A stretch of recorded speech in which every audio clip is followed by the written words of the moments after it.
você. Gênesis 13.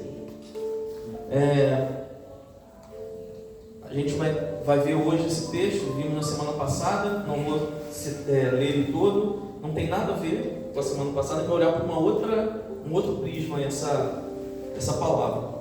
Gênesis 13, versículos 10 até o 12, diz assim, E levantou Ló os seus olhos e viu toda a campina do Jordão, que era toda bem regada antes do Senhor ter destruído Sodoma e Gomorra, e era como o jardim do Senhor, como a terra do Egito, quando se entra em Zoar. Então Ló escolheu para si toda a campina do Jordão e partiu Ló para o Oriente. E apartando-se um do outro, habitou Abrão na terra de Canaã, e Ló habitou nas cidades da campina, e armou as suas tendas até Sodoma. Agora eu quero que você pule comigo, leia Gênesis 14, 12. 14, 12. Também tomaram a Ló, que habitava em Sodoma, filho do irmão de Abraão, e a sua fazenda, e foram-se. Amém? Pai querido, essa é a tua palavra, fala conosco nessa manhã, Senhor, assim como tu tens feito, Deus, a cada culto nesse lugar, porque quem fala é o teu Espírito, e que o teu Espírito tenha plena liberdade para falar aos nossos corações, no nome de Jesus. Amém. Irmãos, eu quero hoje lembrar você sobre o povo de Israel. O Senhor, Ele coloca Israel, quando desde os hebreus, ainda não era nação, Abraão vai começar a ter essa experiência com Deus, depois o povo vai para o Egito e sai de lá, e aí sim Deus vai fundar a nação de Israel. Mas os hebreus, eles receberam do Senhor, eles eram um povo singular, um povo separado por Deus mesmo, que iria viver e viveram no meio das nações, mas que não poderiam se contaminar com as nações, com os deuses das nações. Deveria ser um povo de verdade separado. E quando a gente olha para o povo de Israel na palavra de Deus, quando a gente entende a história de Israel, a gente vê que o que o Senhor fez conosco como igreja não foi diferente. Nós somos, diz a palavra, nós somos peregrinos nessa terra. Nós estamos no mundo, mas nós não somos do mundo, diz a palavra. E Deus nos escolheu da mesma maneira que escolheu Israel, para que nós pudéssemos viver aqui, mas não nos conformássemos com esse sistema e nem nos envolvêssemos com as coisas desse mundo. Por quê? Porque as coisas desse mundo não agradam a Deus. Então a gente vai olhar um pouco, pensando no povo de Israel e trazendo isso para a nossa vida. Se a gente olhar lá, Êxodo, Números, Deuteronômio, nós vamos ver como Deus tratava com Israel. Quando Israel se achegava a Ele, com a sua fidelidade, e quando Israel se afastava. Quando Israel se afastava, Deus, de alguma maneira, ele tratava com o povo de Israel, e às vezes tratava de uma maneira dura, porque é um pai que cuida do filho. Às vezes a gente tem que ter usado a nossa autoridade, não com violência, mas a autoridade nos faz às vezes ser incisivo, faz ser mais duro em algumas situações, para que o filho entenda. E Deus, ele usava isso com Israel. Deus, ele vai usar, uma hora a gente vai entender um pouco mais como funciona a santidade de Deus, a gente vai trazer um estudo aqui, mas uma das características, dos itens, que a gente pode considerar assim da santidade de Deus, é a sua ira. É interessante, santidade, ira, é a sua ira, mas Deus usa a ira de forma vindicativa, ou seja, ele trata com você de uma maneira dura, mas é para te trazer para perto. Nunca é para te humilhar, nunca é para te jogar para fora, sempre é para te trazer para perto.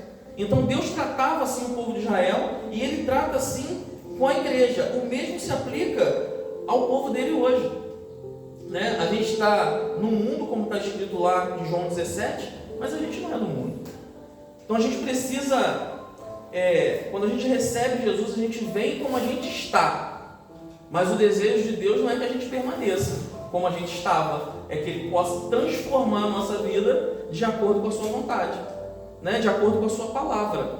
Então há mudanças na nossa vida, há rupturas na nossa vida, né, em relação a muitas coisas. E Deus deseja que a gente entenda isso. Por quê? A Bíblia vai nos falar que nós devemos nos guardar, né, até das amizades com o mundo, para que eu e você possamos estar imaculados diante do Senhor, como igreja. Mas pastor, a gente não peca? Sim, a gente peca e vai continuar pecando até Jesus arrebatar a sua igreja. Não tem jeito. Mas a gente não vive no pecado. Eu não peco assim, ó. Eu sei que se eu der um passo para cá, eu peco. Mas eu vou continuar dando um passo para cá todo dia. Isso eu estou vivendo no pecado. Agora, eu estou andando, eu estou caminhando, de repente eu dei um passo para cá. Senhor, me perdoa. É diferente. Não foi algo que você, eu vou fazer porque eu quero. Não é algo consciente. Mas nós pecamos todo dia inconscientemente. É um pensamento, é uma palavra, é uma atitude. Na hora de um nervoso você fala alguma coisa e aí isso vai acontecer, né? Mas o Senhor não quer que a gente se conforme, ou seja, tome a forma desse sistema do mundo. Quando a gente fala mundo, irmãos, a gente está falando do sistema dirigido por Satanás. A gente não está falando disso que a gente está vendo. É o sistema, né? Como funciona, é como o diabo age na mente das pessoas. É o caráter deturpado, é o amargo que é doce, diz a palavra, sabe? É o errado que se tornou certo. É disso que Deus está falando, e a gente não pode se conformar com isso. E aí, porque senão, o que acontece? O que tem acontecido hoje, irmãos, em muitos lugares, tá? E aqui a gente está falando para a igreja, né? Quando a gente olha a palavra, é para a sua igreja, para a igreja do Senhor Jesus. Muitas pessoas têm amado o mundo, sabia disso? Têm estado dentro da igreja, mas estão amando o mundo, estão amando tudo que está lá fora. E o diabo nunca vai pintar lá fora, irmãos. A gente costuma usar essa expressão, né? O diabo nunca vai aparecer com tridente e chifrão para você. Não. Ele vai aparecer como anjo de luz, que a palavra fala que ele se transforma em anjo de luz, porque ele é enganador. Né? Então ele lida com o ser humano para enganá-lo, para impedir que o ser humano encontre uma transformação para a sua vida, né? Para que viva uma vida de acordo com o que Deus deseja. Essa é a intenção de Satanás. Tiago 4, eu vou pedir até a Issa, se ela conseguir colocar aí na medida que eu for falando, bem, mas eu não vou esperar muito para poder adiantar, mas os irmãos depois acompanham. Tiago 4,4 diz assim, ó: adúlteros e adúlteras, não sabeis vós que a amizade do mundo é inimizade contra Deus? Portanto, qualquer que quiser ser amigo do mundo, constitui-se inimigo de Deus. Tem coisa obscura aqui, irmãos, ou está claro? Está claro. Porque Deus é muito claro na sua palavra. É por isso que durante muitos anos tentaram esconder a palavra. Né? A própria igreja, né, ocultou a palavra dos seus membros. Por quê? Porque nem eles cumpriam a palavra. Eles tinham que esconder, eles tinham que manipular. Hoje não. Hoje nós temos o evangelho aberto, que não nos deixa ficar enganados. O mundo, a palavra do Senhor, Tiago vai chamar adúlteros. Por que adúltero? Porque eu tenho Cristo como meu noivo, né? A igreja é a noiva de Cristo, né? Deus é o Senhor, é o marido de Israel, da nação de Israel, tá? Uma hora, se nem todos sabem, vocês vão conhecer isso, como é que funciona isso. Deus é marido, como ele vai falar isso lá no Apocalipse, em algumas profecias, que ele é o marido de Israel. Então, quando a palavra chama de adúltero, é justamente adulterar essa relação de fidelidade com Deus, com o Senhor Jesus. Quando nós adulteramos, ou seja, quando nós deixamos de viver aquilo que foi acordado quando eu passei a servir a Jesus, e está descrito na sua palavra, eu estou adulterando, eu estou rompendo, estou criando uma mácula numa relação entre eu e Jesus, entre eu e o Senhor. E aí Tiago vai ser muito claro nisso. Por quê? Porque às vezes a gente está dentro da igreja, né? A gente no Brasil usa uma expressão, o crente Raimundo, né? É um pé na igreja e um pé no mundo, né? Porque está dentro, mas está fora. né? Está em cima do muro ali. E a gente fala que quem está em cima do muro é o lugar do diabo, né? Não é lugar nem de Deus, porque Deus, você tem que se apropriar daquilo que Ele te chamou para ser. Então, se você não tomar uma atitude em relação à sua decisão de servir a Jesus, você vai ficar em cima do muro. Em cima do muro o diabo vai te arrastar. Quando você fica com o olhar lá para fora, desejando tudo, né? E não se abstendo de algumas coisas, porque quando a gente aceita Jesus, a gente tem que se abster de algumas coisas, né? A gente começa a amar o mundo. Tiago também vai dizer no capítulo 1, versículo 27, assim, ó: a religião pura e imaculada para com Deus, ou seja, aquilo que nos liga a Deus, o Pai, é esta: visitar órfãos e as viúvas nas suas tribulações, ok? Amar ao próximo, é cuidar das viúvas, dos órfãos, daqueles que não têm. Mas ele continua e diz assim, ó: e guardar-se da corrupção do mundo. Ou seja, o que o mundo acha que é certo, por exemplo, eu vou dar uma volta em alguém, eu vou fazer algo aqui, mas é mentira, eu vou fazer porque afinal de contas ninguém está vendo. Não, isso é a corrupção do mundo. Isso aqui é o que o Tiago fala, nós precisamos nos guardar. Se a gente veio do mundo e a gente tinha essa característica, vamos pensar que eu sempre estou dando uma volta em alguém, eu arrumo um jeitinho para me dar bem em cima de alguma coisa, para ganhar mais. Quando a gente aceita Jesus, isso não pode acontecer mais. Eu tenho que abrir mão, ainda que seja, irmãos, uma característica herdada, às vezes de família, vai passando de pai. Quando você pega a história de Abraão, quem está lendo aqui a Bíblia no Apocalipse, vai perceber o que eu estou, no Gênesis, vai perceber o que eu estou falando. Você pega Abraão, Isaac e Jacó. Vocês perceberam que Abraão, ele mente em relação à sua esposa, mente em termos, mas ele mente diante de um rei, e o rei quase é punido porque ele falou que a mulher dele era sua irmã. E o rei falou: você está doido, como é que você faz isso comigo? Deus me apareceu em sonho. Daqui a pouco Isaac vai usar a mesma estratégia, e Jacó vai usar a mesma estratégia com o irmão, mentindo também. Pai, filho e neto. Então às vezes é algo que você traz da sua família, só que quando a gente aceita Jesus, isso é quebrado, a gente recebe uma nova vida, tá certo? Quando a gente era do mundo, a gente tinha relações sexuais promíscuas, a gente tinha vida sexual antes de casamento, a gente adulterava. Quando a gente entra para a presença de Deus, isso muda. Então assim, Deus ele vai transformando a nossa história. 1 João, capítulo 2, primeira carta de João, capítulo 2, versículo 15 e 17, a Bíblia diz assim, ó: não ameis o mundo, nem o que no mundo há. Se alguém ama o mundo, o amor do Pai não está nele. Já é uma sentença. Se eu aceitei Jesus, eu estou na igreja. Porque se eu aceitei Jesus, eu não tenho mais amor pelas coisas do mundo. Eu não estou dizendo aqui que a gente vai virar um anjo, que as coisas não vão nos atrair. Não é isso, entende, irmãos? Eu estou falando de amar. Eu posso ser atraído. Isso é uma tentação. Mas quando eu amo, não é mais tentação. Amar é eu desejar fazer aquilo, sem que nada mexa com a minha mente. Então, se isso acontece comigo, diz a palavra aqui, ó: não ameis o mundo, nem o que no mundo há. Se alguém ama o mundo, o amor do Pai não está nele, porque não está nele ainda. Ele não entendeu ainda o que é o resgate, o Evangelho, a salvação em Cristo. E a palavra grega aqui, que é cosmos, né? Quando ele é usado aqui teologicamente, é o que eu falei para vocês, para falar de uma ordem, uma organização maligna, né? Nessa sociedade sem Deus, que vai deformando o caráter do ser humano.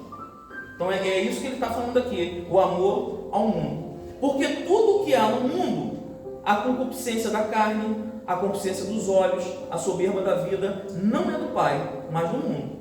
E o mundo passa, e a sua concupiscência, mas aquele que faz a vontade de Deus permanece para sempre. Então o inimigo ele vai usar 3 artifícios, né, através do sistema mundano, desse sistema dirigido por ele. Ele vai usar 3 artifícios aqui para fisgar você, para fisgar você que é crente em Jesus, tá? Então isso aqui é uma receita que o Senhor está dando para a gente ficar esperto, né? Eu não sei se alguém está vivendo um tempo de tentação, mas o Senhor mandou trazer essa palavra nessa manhã, então fique atento. Quais são os três? Primeiro, concupiscência da carne, desejos sexuais.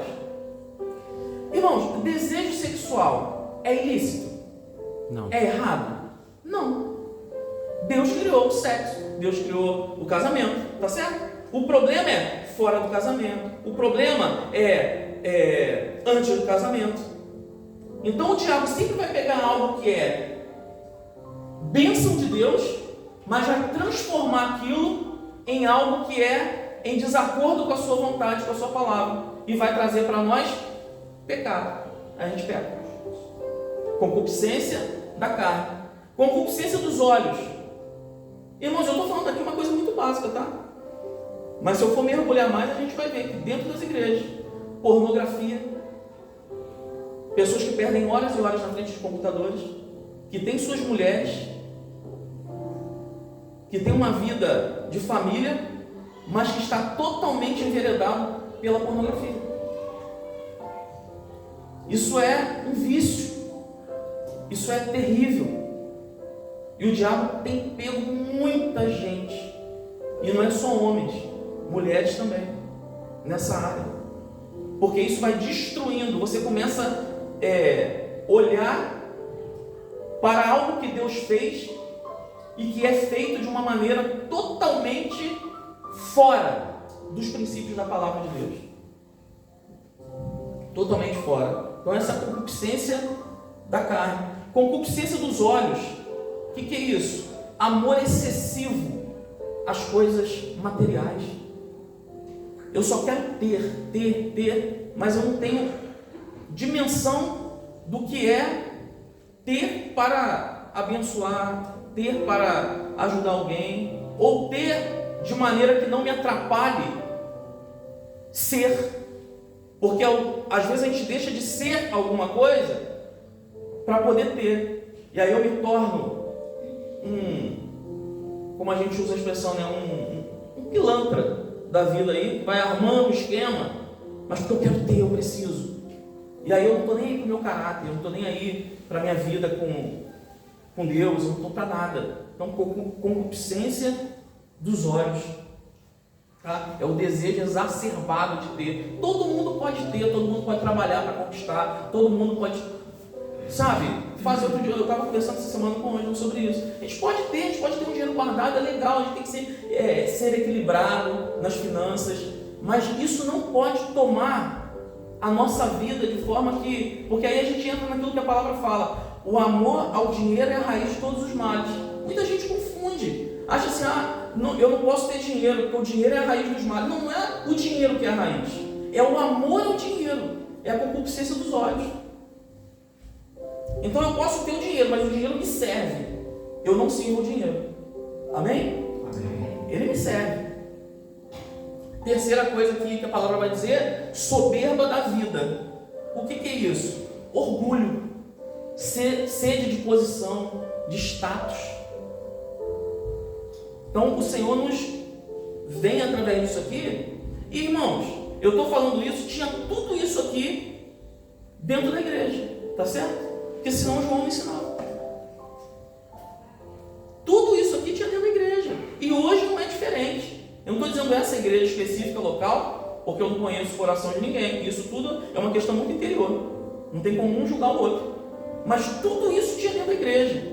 E João estava dando uma palavra para que aqueles que estavam ali dentro pudessem se aprumar, se colocar numa posição adequada, de acordo com aqueles que aceitaram Jesus, né, pudessem viver, tivessem que viver. Então ele vai dar essa palavra, né? E aí, eu sempre que a gente fala alguma coisa nesse sentido, eu lembro de um rapaz que está na Bíblia. Ele esteve do lado de Paulo durante algum tempo. Ele chamava-se Demas. Alguns irmãos aqui vão lembrar. Demas, ele foi um rapaz, eu separei aqui alguns pontos para a gente observar. Olha a trajetória dele, de forma muito sucinta. Eu queria que você entendesse. Você já entendeu o cerne da palavra de hoje. Então, preste atenção nisso. Colossenses 4,14 vai aparecer assim, ó. Saúda-vos, Paulo falando aos Colossenses, Lucas, o médico amado, e Demas. Então, quem estava com Paulo nesse momento que estava lá escrevendo e que manda uma saudação para a igreja de Colosso? Demas. Estava ali do lado do apóstolo. Certo? Depois, a gente vai ver lá em Filemão 1,24. Marcos, Aristarco, Demas e Lucas, meus cooperadores. Então, quem está cooperando com Paulo? Um deles, Demas. Está andando junto a junto. Perto, né? Ombro a ombro. Tá, eu e Ângelo, eu e Duarte, eu e... Tá, vamos lá, estamos andando. Demas está lá. 2 Timóteo 4,10. Tem uma informação que nos chama a atenção, porque diz assim, ó. Porque Demas, olha o que Paulo está falando para Timóteo, que era agora alguém ali que estava com ele, também trabalhando ombro a ombro, que ele estava ensinando, e fala, porque Demas me desamparou, amando o presente século, e foi para Tessalônica. Um camarada que estava andando com o apóstolo Paulo, que não era qualquer apóstolo, era um homem cheio de experiência, escreveu a maior parte do Novo Testamento. Alguém extraordinário, estava andando do lado dele, cooperando com ele. De repente Paulo fala, Demas me desamparou. Mas não me desamparou assim, foi para Tessalônica, porque de repente, não vou andar com você, mas eu vou continuar andando. Não. A Bíblia vai dizer que ele amou o presente século. Sabe o que é isso? Ele amou mais o mundo do que caminhar com Deus. Ele foi atraído pelo mundo. Ele foi atraído pelas coisas do mundo. Então nós temos que tomar cuidado, irmãos, porque eu e você, a partir daqui, nós não estamos livres, isentos de sermos tentados pelo diabo para abandonar a verdade da palavra de Deus, a vida com Deus, para vivermos lá fora, para comermos, vamos dizer assim, a lavagem que é dada para porcos, porque lá não tem nada, o sistema não tem nada. Ele pode tentar nos atrair, ele pode tentar nos enfeitiçar, mas ele só vai nos levar para a morte. Há caminhos ao homem que parece de bem, mas o final é morte. Então a palavra do Senhor é muito clara. Então esse aqui foi o resultado, né? Esse é o resultado, se amarmos o mundo, se nos conformarmos com ele, né? E tomarmos a sua forma. Romanos 12:1 diz assim, 1 e 2. Rogo, pois, irmãos, pela compaixão. Eu estou lendo muita palavra aqui hoje, para que você entenda que isso é uma palavra do pastor, é a Bíblia, né? Romanos 12:1 e 2. Rogo, pois, irmãos, pela compaixão de Deus, que apresentei os vossos corpos em sacrifício vivo, não é se matando, tá? Em sacrifício vivo, santo e agradável a Deus, que é o vosso culto racional. O culto é racional, a gente precisa entender essas coisas para viver para Deus da maneira que Ele deseja. E não sede conformados com este mundo, mas sede transformados pela renovação do vosso entendimento, para que experimenteis qual seja boa, agradável e perfeita a vontade de Deus. Então, olha o que Deus está falando. Pela compaixão de Deus, que apresentei os vossos corpos. Ou seja, eu tenho que apresentar minha vida todo dia, reconhecendo o meu erro, reconhecendo o meu pecado, fugindo do pecado, resistindo ao pecado, né? Resistindo ao diabo. Pecado a gente foge, mas resistindo ao diabo, porque ele fugirá de vós. Então a gente tem que resistir, para que a gente não venha a pecar. Agora, o final de tudo é que, se não nos arrependermos, se não vivermos de acordo com o que o Senhor quer, infelizmente, irmãos, isso aqui é uma palavra muito séria também, porque Jesus, ele só para, meus irmãos, Jesus falou no Novo Testamento mais de inferno do que de céu. Porque para o céu, se você estiver andando de acordo, você vai. Agora o inferno, ele quer livrar-nos, né, do inferno. Então ele fala assim, isso aqui não tem como fugir. Coríntios 11:32. Mas quando somos julgados, somos repreendidos pelo Senhor, para não sermos condenados com o mundo. Olha o que Paulo está falando para a igreja, para não sermos condenados com o mundo. Então você pode estar dentro da igreja e a gente vai ter muita surpresa no final. Porque a gente vê muita gente, irmãos, e aqui eu vou te dar uma vacina em você, para que você possa servir a Deus sempre olhando para Ele e não para os homens.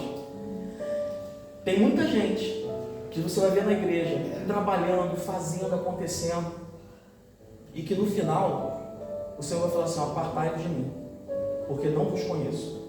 Que a própria palavra que diz, um profetizava, profetizei no teu nome. Ah, Senhor, eu curei no teu nome.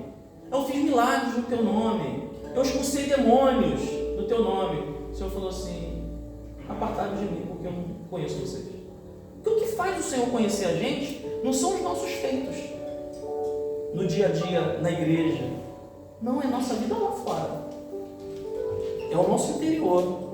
É o que a gente está fazendo. E que talvez só Ele esteja vendo. Só Ele esteja vendo. Quando alguém está na frente do computador fazendo algo que é ilícito, quando alguém está tomando alguma atitude errada, enganando alguém, talvez ninguém veja humanamente, mas Deus está vendo. E na hora do julgamento, Deus vai julgar, né? De novo eu vou falar, não são erros. Deus vai julgar os pecados, gente que vive no pecado, que comete isso sabendo que está errado. Então Deus vai tratar. Foi o que aconteceu com Ló, irmãos. Agora eu vou voltar lá no texto. O que a palavra diz que Ló fez? Ele olhou em direção a Sodoma, levantou a sua tenda voltada para Sodoma, estendeu a sua tenda até Sodoma. É o texto que diz isso. E não demorou muito para ele mudar para Sodoma. Porque primeiro eu olho as coisas do mundo, me agrada. Daqui a pouco eu dou mais um passo mais perto. Daqui a pouco eu estou convivendo com pessoas que estão mergulhadas nisso. E daqui a pouco eu estou achando que é normal e estou vivendo lá. Aí eu mudo para lá. Sabe? Aí eu começo a fazer tudo como se fosse a coisa mais normal do mundo. Está lá em Gênesis 18, Gênesis 19. A Bíblia vai mostrar, e a gente leu aqui também, que Ló, ele perde tudo. Por que ele perde tudo? Ele perde, e olha como é que Deus dá sinais. A gente leu aqui 14, 12, tomaram toda a fazenda de Sodoma e Gomorra e todo o seu mantimento e foram-se. Levaram o que era de Ló. Amém? Quantos aqui lembram que semana passada que eu falei? Os irmãos lembram o que aconteceu? Que Abraão vai buscar? Abraão foi buscar. Aquilo ali foi um sinal. Um sinal. O tempo passa. Gênesis 18 e 19. Sabe o que vai acontecer? Deus vem para destruir Sodoma e Gomorra. Tudo de Ló estava lá.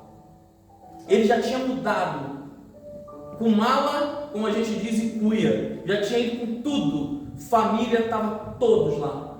Perde a mulher, que vira uma estátua de sal, que não queria largar mais. Estava tão acostumada com Sodoma que ela não quis ir embora. Ele tenta fugir com as filhas. Ele foge, ele consegue. Mas perdeu tudo, deixou tudo e conquistou lá.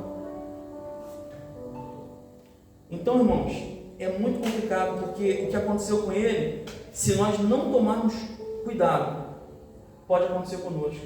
Sem perceber, a gente vai se achegando tanto a Sodoma, tanto ao mundo, as coisas do mundo, que daqui a pouco a gente está lá. E aí a gente fica um caminho, às vezes, sem volta, né? Como Demas também, que amou mais o mundo do que é o Senhor, e também, né, preferiu estar lá.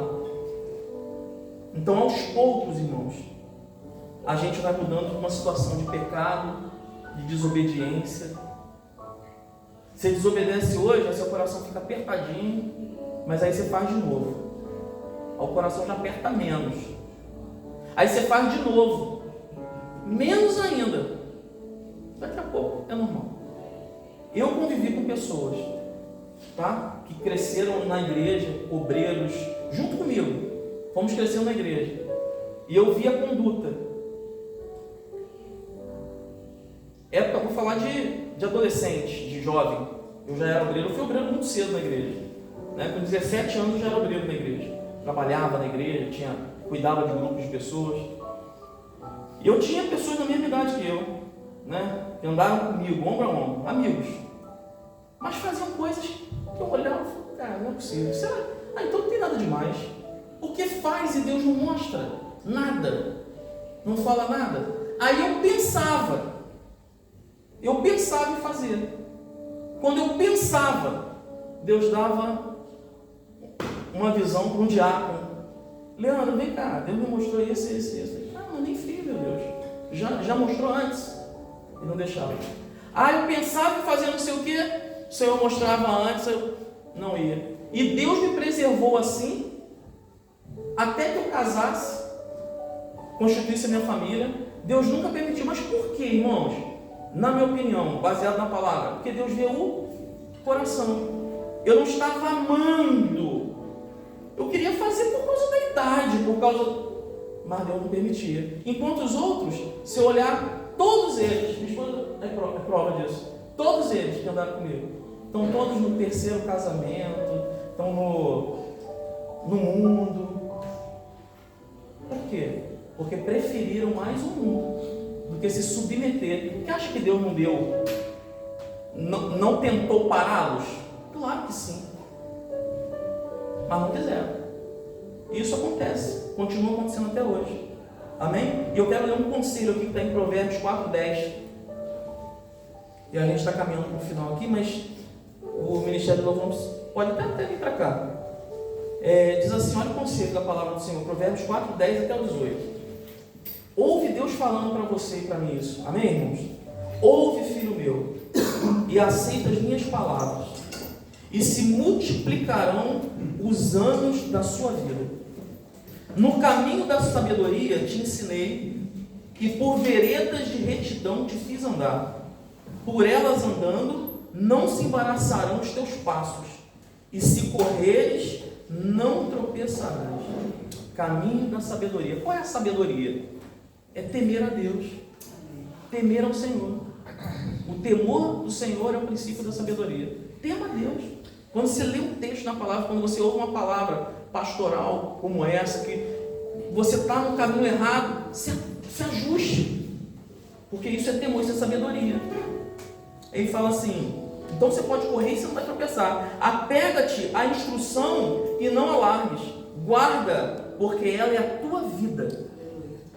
A instrução do Senhor é a tua vida. Não entres pela vereda dos ímpios, nem andes no caminho dos maus. Evita-o, não passes por ele, desvia-te dele e passa de largo, pois não dormem, se não fizerem mal, e foge deles o sono, se não fizerem alguém tropeçar. Irmãos, dependendo da amizade, é melhor você até estar longe, porque o desejo do inimigo é te fazer tropeçar, e ele vai usar pessoas, vai usar ímpios, porque comem o pão da impiedade e bebem o vinho da violência. Mas a vereda dos justos é como luz da aurora, que vai brilhando mais e mais até ser dia perfeito. Se você obedecer, na tua vida, a tua vida será como luz da aurora, que vai brilhando mais e mais. Cada dia Deus vai fazendo algo novo, cada dia Deus vai te levando para um outro nível de conhecimento dele, de bênção na tua vida pessoal. Deus vai fazendo coisas extraordinárias.